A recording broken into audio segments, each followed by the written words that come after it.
Back on this week's edition of The Retirement Chef, Whipping Up Wealth with Brian Butler. He's the CEO and Senior Wealth Advisor with Wealth Standard Financial, and he's available to take your calls today at 832-957-9008. That's 832-957-9008 or online at wealthstandardfinancial.com.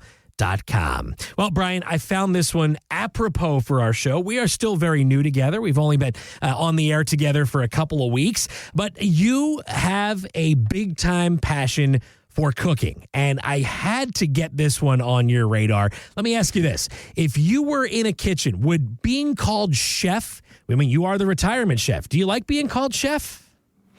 It's a little weird, especially since I don't have any major training. I just like to eat and learn how to get there through cooking. But it sounds a lot better than retirement cook. That's right. The retirement cook. I don't think people would. I need to show a little bit of respect. Yeah. Well, I bring it up because Alton Brown, he's the host of the Food Network hit shows like Good Eats and Iron Chef America. Well, he's also out with a new book here recently. It's called Food for Thought, in which he writes he hates the word chef, as he recently explained with CBS This Morning. Chef is a word that we have simply used in food media to explain why anyone has a white jacket. And certainly in food media, we need it. And so half of these people aren't chefs. Half of these people don't know the sharp end of a knife. We're going to call them chef because then it makes the audience think, oh, well, then they've cast the finest culinarians in the land. So obviously he's not a big fan of being called chef. And Brian, not everyone offering financial advice is a qualified advisor like yourself. So how do you find out if someone is in fact qualified? The hard thing in our industry is most of us are either called some version of financial advisor, wealth management advisor, and people don't really have any idea what that means. And so we try to differentiate that. Some of us with different designations that we have. I have a bunch. Some people don't have any, and it doesn't make them a good or a bad advisor, but it makes it hard for people to understand what's the difference between me and the advisor down the street. And so what we try to do is explain to them, okay, you might be going to somebody that only sells products, but they're a financial advisor. And then you go to somebody that charges a fee and gets commissions for financial advice, and they're a financial advisor. And then you get somebody like us that's a fiduciary that does financial advice for a fee, does everything in your best interest, and we're financial advisors in their mind. And so how do we differentiate, and how do we get people to understand the difference? Just like the chef and cook, there are different titles for financial advisors, but how do you get through and understand what's the difference? And I think when we show people the full capabilities of our team, so using Wealthflow 360, that really breaks everything down from an estate planning, insurance, investments, retirement income, tax, bringing that all together, people go, you know what, that's what I need. And so we're that type of financial advisor, because most financial advisors off the top are going to do investments. That's table stakes. It's like going to a restaurant saying we have food. we get it. But how do you build those ingredients together? Do you bring in and take into account your estate plan, your tax plan, your investment plan? How can you be a financial advisor but can only do one portion of your financial plan? We want to be able to do the whole thing because that's what you need. We don't want to send you multiple places because we can't help you. And that's what we found, and why I built the firm in a way that we can actually give tax planning and tax strategy, estate strategy, whereas different firms I worked for, if I said the names, you would 100% know who they are. But by mandate of their company, they can't help you with estate planning. They can't help you with tax planning. It's no fault of their own. It's just how they're built. And we wanted to build an independent practice that's focused on retirement income and helping people get to what they want. And that's the way we built it, especially with Wealthflow 360. It can certainly be overwhelming, right? If our listeners are out there, they're trying to choose a financial advisor, there's so many options at their disposal. But Brian, the question I have for you is, for those folks who might be new to this, how can they know that they're aligning themselves with the right person for what their goals in their retirement look like? So when you are figuring out what you actually want. So take the time, sit at home, get a notepad. You and your spouse or significant other, or if you're single with yourself, sit there, write out the things that you want from a financial standpoint and things you want out of life. Then rank them. Once you start ranking them, you'll be able to gain some clarity. Then from there, when you're looking for a financial advisor, can they help you with your top 10 priorities? And if they can, okay, you might be on the right track and you can start to interview them. But if they only can help you with one or two of your priorities, is that what you're looking for? Probably not. But you started it with what you truly want. So you're not going into this blind, because it becomes difficult when you're looking for a financial advisor, because if you tell somebody you're shopping for a financial advisor, they're going to say that they're the greatest financial advisor on the planet. And the guy or girl that you're going to interview next is horrible and they don't know what they're doing. You don't know that. But all you can do is show them the capabilities of what you do and how it fits to them. And then from there, do they like you? Do they believe in what you're giving to them? And if they do, they're going to do business with you. And that's where we get clients. But we don't try to badmouth other people in our industry or say, oh, they're just a salesperson. They don't have your best interests at heart.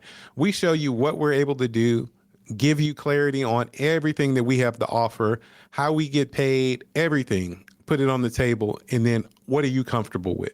And then from there, that's what we execute on. Yeah, no doubt. Well, listen, there's a lot of different, voices. There's a lot of noise. There's a lot of things to sort out. You don't want to do this yourself. You want to talk to Brian Butler and his team with Wealth Standard Financial.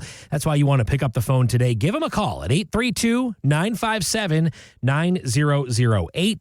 832-957-9008 or online at wealthstandardfinancial.com. All right. I'm raising my hand on this one. I am guilty as charged. Probably not since college, but I don't know about you, Brian. We would stay up late. We'd order some pizzas. We'd leave them sit out all night. Are you a cold pizza in the morning guy, or has your palate evolved as we've gotten older? You know, I've always been picky. Okay. I never have liked cold pizza. No. It's never been a thing. My wife, on the other hand, prefers it. Really? She will eat cold pizza all day. And now she has my daughter doing it too. And I just look at them. I heat mine up again. I put it in the oven on the rack and heat it back up. I say I need it to be crispy and hot. That's what pizza is to me. But I know tons of people that love cold pizza. I just have never been that. I would always do the extra step to make it better. What about room temperature pizza that sits out on the counter all night? I'm assuming you stay away from that one. Oh, no, that's going in the garbage. Well, I'm sure there's some listeners out there today that are going, well, I just did that the other day. I left that pizza out overnight and it was sitting there in the morning and I grabbed me a slice. I've done it before and it's been a long time. Obviously, folks, you want to store it in the fridge overnight because infectious disease experts say eating pizza left out overnight can lead to foodborne illness.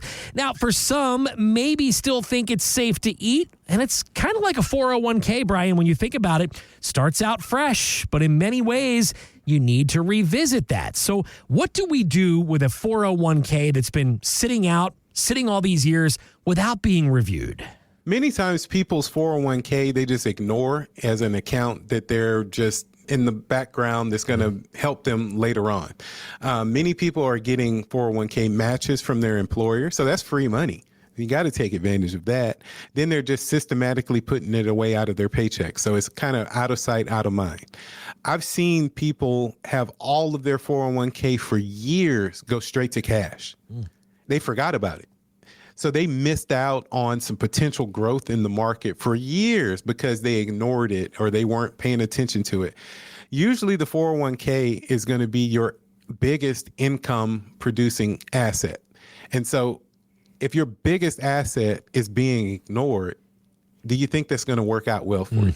Probably not. Right. And so a lot of times advisors will, because they might not be able to roll the account over because the person's too young, they ignore, as from a financial advice standpoint, that particular asset. We know that's a huge part of your portfolio. It needs to be managed.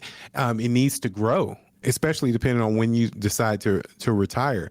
And so when we're looking at your overall financial plan, we definitely review your 401k to make sure that you're taking advantage of the options that you have, that the risk that's in that portfolio matches what you're trying to accomplish. Are you taking advantage of the matches that your employer is giving? So when you're looking at that 401k, it needs to be reviewed, I would say, every quarter. You should at least take a look at it, see what the market's doing. You don't necessarily need to make changes, but annually get with your advisor or, just depending on what you're trying to accomplish and what's going on in the market, come up with a plan and investment strategy that's included with your whole financial plan. And when you're able to do that, that 401k becomes an engine for your retirement that you can just take advantage of, that's going to grow potentially over time and give you the income that we want. Let's be honest. A lot of us have put money into 401ks for years, for decades. We don't really know how it works. We don't really know what to do with it. Like you said, it kind of just, it sits over there and it's there and you don't really know. It's really interesting to review it as often as you said, once a year minimum. I think that's really probably eye-opening for a lot of your clients, isn't it? It definitely is, because it's out of sight, out of mind. Right. And many people are like, I'm 10, 15 years away from retirement, so I'll just let that do what it's doing. But if you can make adjustments for the better in that particular plan, you might get there quicker. Yeah. I've seen people who are, moderate risk tolerance, that their account is super conservative. So there's a disconnect there. And so there's going to be a disconnect in growth also. And so if we can get that portfolio to reflect their investment risk tolerance, all of a sudden now we shave some years off of them being able to retire. And when you put it in those terms for a client and show them mathematically what that looks like, where they are now, and then you show them with the adjustments that you want to make where they could be, all of a sudden they have buy-in. Yeah. Because now you've taken me retiring in 2030 to me retiring next year. And so if we can make adjustments like that in retirement accounts, in 401ks, especially 403bs, these are huge retirement assets. Big decisions need to be made, huge tax consequences if done improperly. And that's where it comes in from a retirement planning standpoint. It all fits together. Just like recipes in the kitchen, this all fits together as well when you're planning for your retirement. Not something you want to try to go alone. That's why Brian Butler and Wealth Standard Financial are standing by to take your calls. Give them a buzz today, 832-957-9008. Again, that's 832-957-9008. Or you can reach Brian anytime at wealthstandardfinancial.com. Well, Brian, got about a minute left in the show here today, and like we do each and every week, floor is all yours, my friend, for the final word. Hey, today was a great show. I really enjoyed it, Kevin, so that we really are looking forward to helping people with their retirements. That's obvious. But helping you gain a vision of what you truly want and expanding on that vision is the reason why we're in business. And we want you to reach out to us, not just because we want to do business with you. We want to help as many people as we can get the retirements that they want, because you have so many things working against you: taxes, inflation, tariffs, like we talked about at the beginning. How do you have a plan that you can execute on that'll help you get to the freedom that you deserve? And so that's what we want to do at Wealth Standard Financial. And I really look forward to hearing from you.